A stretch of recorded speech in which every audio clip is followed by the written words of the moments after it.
Hello বন্ধুরা, সবাইকে আমার মিনি ব্লগে স্বাগত। আজ আমরা সেজেগুজে চলেছি বসন্ত উৎসবে। এটা ছিল হোলির পরের দিন। কিছু সমস্যার জন্য ভিডিওটা পোস্ট করা হয়নি।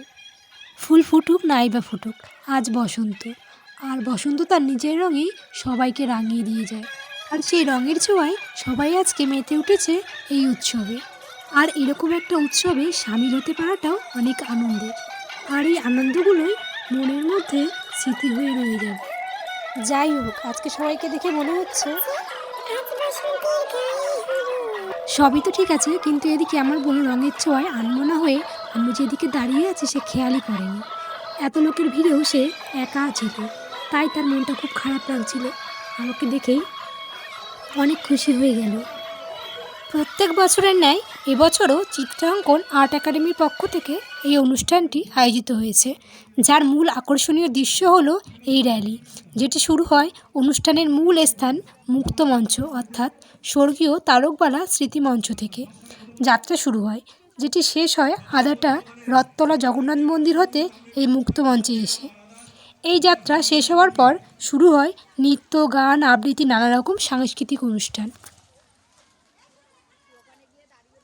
আজকে আমরা এই বসন্তের রঙে এক হয়েছি চিত্রাঙ্কন আর্ট একাডেমির উদ্যোগে।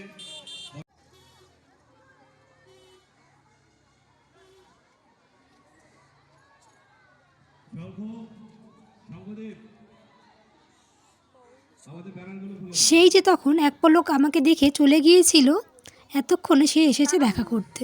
এই যে আমার দুই বোন। চিনে নেবে লোকে? না না, নাকের মধ্যে কি হয়েছে কি হয়েছে? কি মা কিছুই তো তাকাও, করো না ভিডিও। ভিডিও